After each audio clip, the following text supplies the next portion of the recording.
Cuaca yang cerah membuat pemandangan di bukit satu pohon terlihat sempurna. Kebiasaan menyantap beragam hidangan ini biasa terlihat di Sulawesi Tengah. Sayur santan ini disebut utakelo. Sayur ini biasanya dinikmati bersama ikan palu mara atau disantap dengan ikan bakar dan ikan duo khas Palu ini. Minuman saraba dari jahe melengkapi hidangan khas Sulawesi Tengah ini. Bagi masyarakat Sulawesi Tengah, menyantap utakelo sudah menjadi kebiasaan sehari-hari. Utakelo yang berbahan utama daun kelor memang merupakan makanan khas daerah Sulawesi Tengah, khususnya suku asli Kaili. Sayur ini dicampur dengan santan sehingga rasanya gurih dan lezat.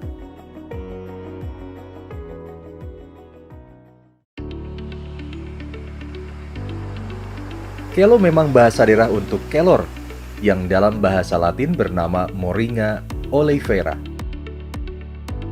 Tanaman ini sudah terkenal di seluruh dunia karena kandungan nutrisinya yang sangat tinggi. Beragam sebutan yang melekat pada moringa antara lain superfood, miracle tree, mother's best friend, dan marvel tree, menggambarkan betapa dunia mengakui moringa sebagai tanaman yang luar biasa.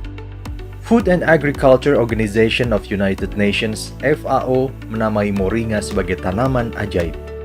Daunnya kaya akan protein, vitamin A, B, dan C, serta mineral yang sangat dianjurkan untuk ibu hamil dan menyusui, serta anak-anak kecil.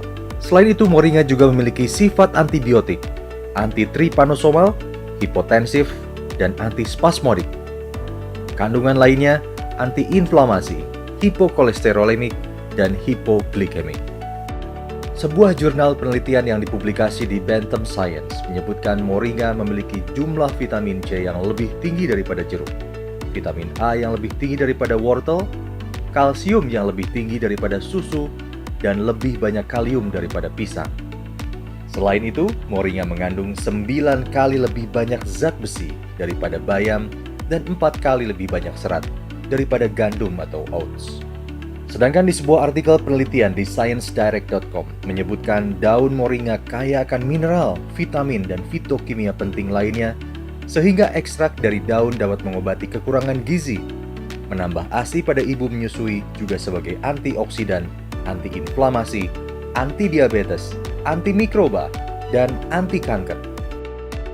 Ini sesuai dengan hasil penelitian dalam sebuah jurnal publikasi di National Center of Biotechnology Information yang menyebutkan moringa mengandung zat yang disebut isotiocyanate yang telah terbukti berpotensi meningkatkan daya tahan manusia terhadap kanker. Dengan kata lain, setiap bagian moringa memiliki nutrisi tinggi. Daunnya, bijinya, bunganya, dan akarnya.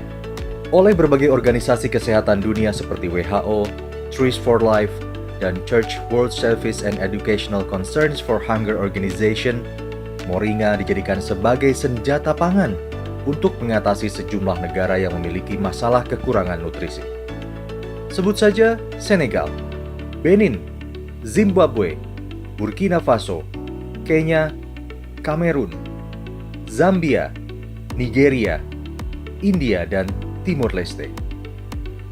Begitupun di Indonesia, sejumlah pemerintah daerah menjadikan moringa menjadi bagian dari tanaman olahan untuk mengatasi stunting atau kondisi gagal tumbuh pada anak balita akibat kekurangan gizi kronis. Lalu adakah industri moringa di tanah air?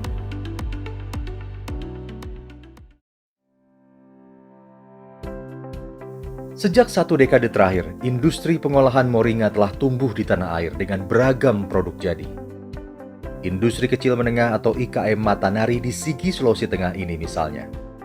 Meski baru berusia 2 tahun, hasil olahan moringanya telah dikonsumsi hingga Singapura.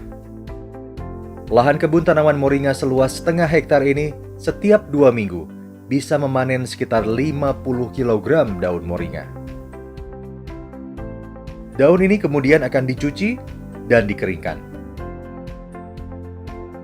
Hingga pada akhirnya diolah menjadi bubuk masker moringa dengan jumlah 5-6 kg.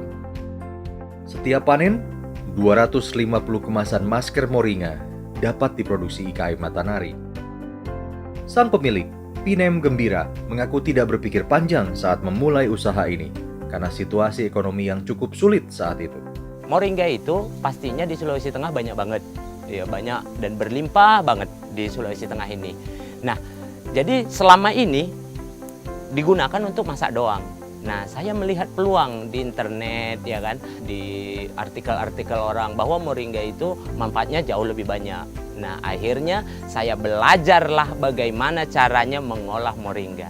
Nah, saya belajar berkali-kali tapi gagal juga gitu. Tapi memang dasarnya saya sendiri itu orangnya nggak tahu menyerah, ya kan. Jadi akhirnya saya dapatlah produk, kami bisa membuat moringa, produk masker ini.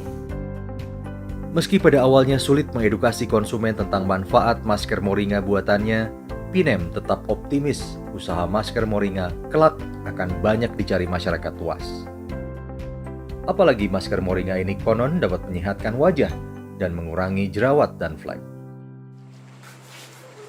Hanya berjarak 500 meter, sebuah IKM moringa lain tengah tekun membuat produk lainnya. Namun, bukan daun moringa yang mereka olah. IKM Moringa Kalimbubu di Sigi ini justru mengolah biji buah moringa untuk menghasilkan minyak moringa. Tahapannya memang lebih panjang dibandingkan pengolahan daun.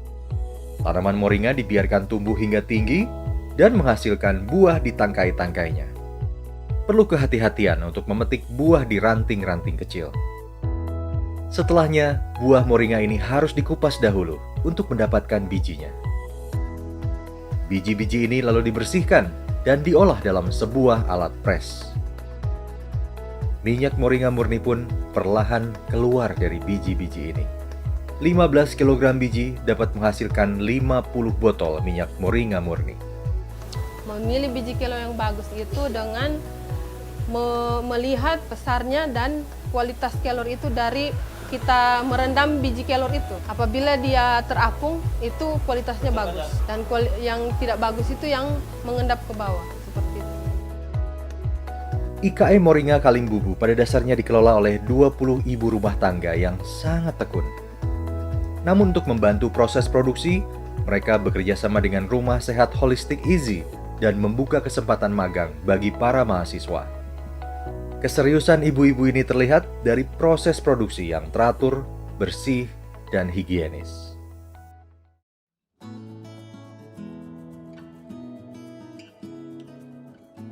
Lain lagi dengan IKM Moringa Tofeaku di Palu, Sulawesi Tengah yang memilih produk olahan moringa makanan ringan, keripik. Keripik yang dihasilkan dari kebun kelor sendiri dicampur dengan singkong organik sehingga menghasilkan keripik moringa yang sehat dan bergizi tinggi. Keripiknya cukup laris diminati konsumen karena rasanya yang gurih. Asrul, sang pemilik pun berinovasi dengan mencampur beragam rasa pada keripik moringa buatannya. Dibantu istri dan sejumlah warga sekitar, Asrul bertekad konsisten dalam mengarungi nasib sebagai pengusaha moringa.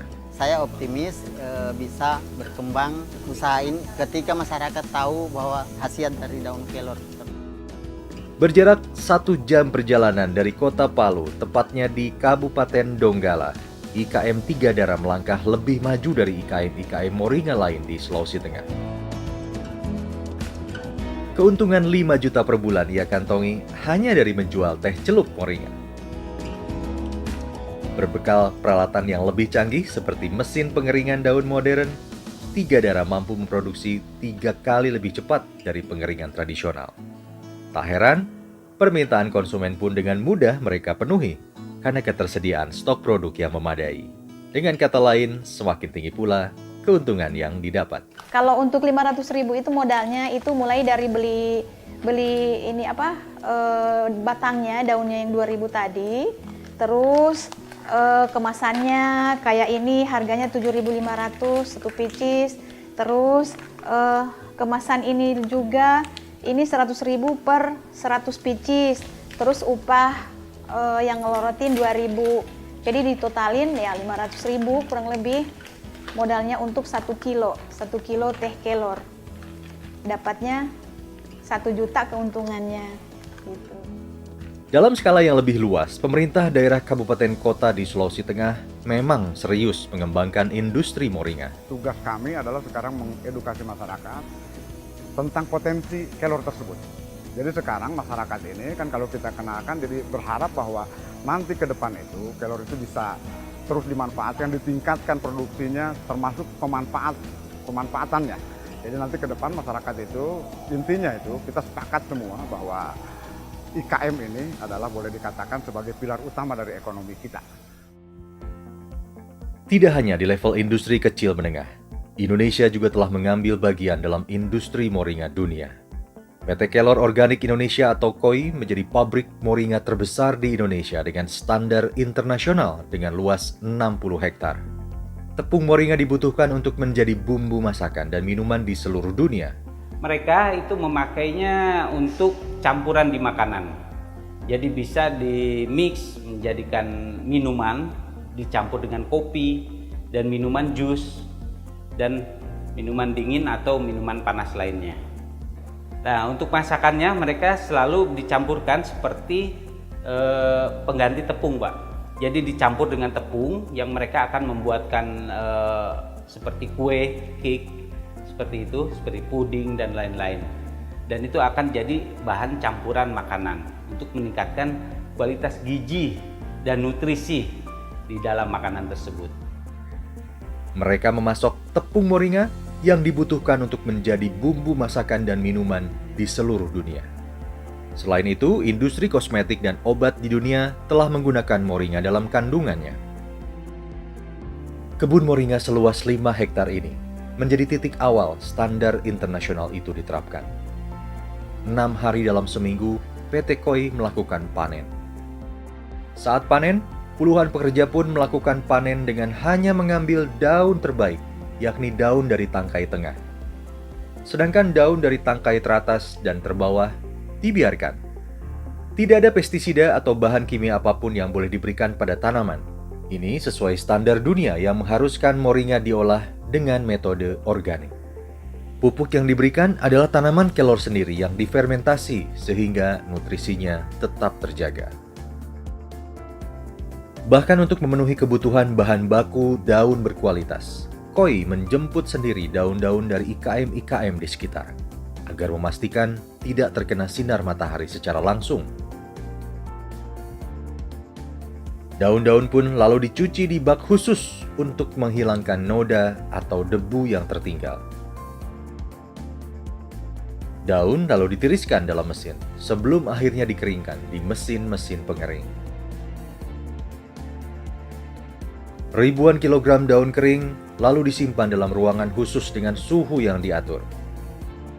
Sebagai tahap akhir, daun-daun kering ini akan dihaluskan dalam mesin penghalus sehingga mencapai level 500 mesh dan nano.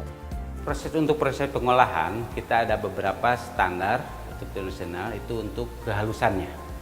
Kehalusannya ada yang 500 mesh sampai nano. Sedangkan selama ini kita di IKM sendiri itu maksimal sampai 250 mesh. Dan kebanyakan dibutuhkan oleh pasar internasional itu kehalusannya di atas 500 dan nano. Inilah kehalusan tepung moringa dengan level 500 mesh. Per 4 kg daun basah menghasilkan 1 kg tepung 500 mesh. Sedangkan ini adalah tepung moringa dengan kehalusan level nano, nyaris tidak terlihat secara kasat mata. Hasil tepung moringa dengan level nano jauh lebih sedikit, hanya 10 hingga 15% dari 1 kg tepung 500 mesh. Namun status pabrik terbesar tidak membuat KOI mudah melakukan ekspor ke negara lain. Dalam satu kali ekspor minimal dibutuhkan 15 ton tepung moringa. Sedangkan KOI hanya mampu menghasilkan rata-rata 6 ton per bulan.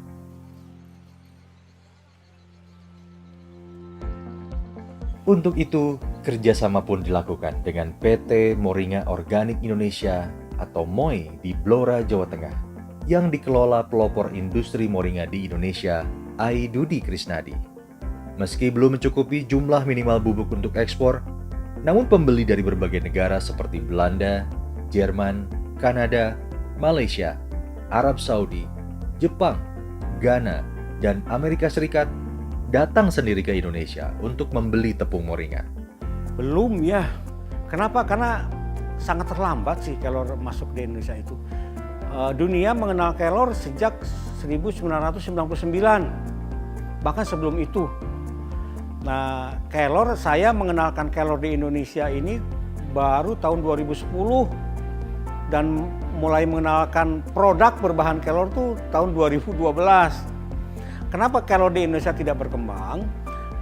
Kenapa? Karena ada stigma mistis bahwa kelor itu untuk memandikan mayat, menghilangkan susuk, menghilangkan aji-aji, ilmu dan sebagainya seperti itu. Jadi sangat-sangat susah. Ditambah lagi ada stigma bahwa di Indonesia ini hanya orang miskin yang makan kelor. Kalau di Eropa hanya orang kaya itu yang bisa makan kelor karena harganya sangat tinggi.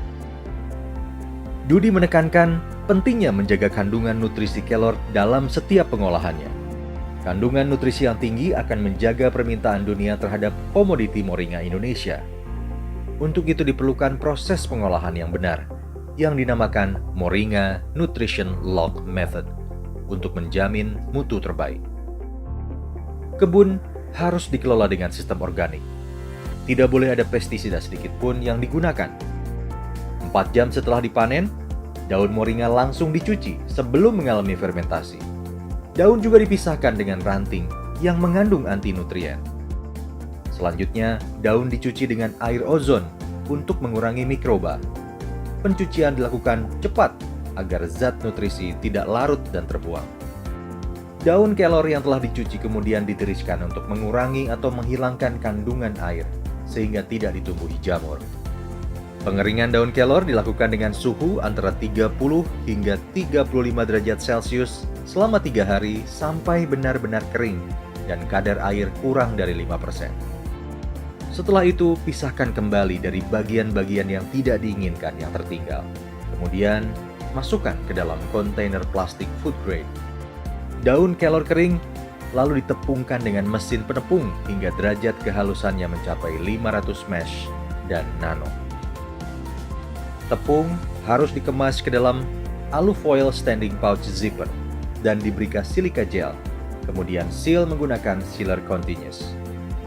Produk harus disimpan di tempat kering, tidak lembab, dan terhindar dari sinar matahari langsung agar tidak berubah mutunya.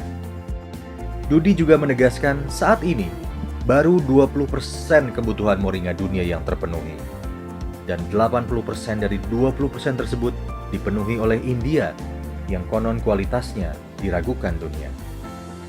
Menurutnya, saat ini moringa berkualitas tinggi justru berasal dari Tenerife, Spanyol, dan Indonesia. Sejumlah negara dengan nilai impor moringa tertinggi di dunia diantaranya adalah Jerman, Inggris, Prancis, Belanda, Italia, dan Spanyol. Data ini menunjukkan betapa besar potensi industri yang bisa dimasuki Indonesia. Bahkan nilai pasar moringa dunia bisa mencapai 1.000 triliun rupiah per tahunnya. Kini, Kementerian Perindustrian tengah mendorong industri moringa di tanah air. Potensi besar yang dimiliki Indonesia selayaknya menjadi batu pijakan yang kokoh untuk memacu pelaku industri di Indonesia untuk masuk ke kancah industri dunia. Sebenarnya moringa ini sudah dikenal. Nah, tugas kami adalah pemerintah, dalam hal ini Kementerian Perindustrian, pasti mengoptimalkan sumber daya yang ada untuk menjadi suatu kegiatan yang bermanfaat. Bahkan kalau bila kita katakan ini menjadi suatu kegiatan industri, walaupun skalanya mungkin masih kecil menengah. Karena melalui kegiatan industri inilah terciptanya nilai tambah. Nilai tambah di sana pasti akan menciptakan peluang kerja yang lebih besar lagi. Dan yang gak kalah penting adalah bagaimana kita mengoptimalkan potensi sumber daya alam ini supaya lebih dikenal dan juga manfaatnya atau khasiatnya ini bisa dinikmati oleh masyarakat lokal, khususnya seperti itu. Kedepannya ketika memang ini sudah dikenal, memang kita harus menjadikan produk ini unggulan di pasar global. Saat ini, total industri moringa di Indonesia masih sekitar 50 perusahaan dengan total produksi per bulan 10 hingga 12 ton tepung moringa. Rasanya memang tidak ada alasan bagi kita sebagai warga negara Indonesia untuk tidak memanfaatkan tanaman ajaib ini sebagai bagian dari konsumsi makanan minuman sehari-hari kita. Nutrisi yang tinggi jadi salah satu alasannya. Begitu pula, tak ada alasan bagi Indonesia untuk tidak ikut menjadi pelaku utama dalam industri moringa dunia.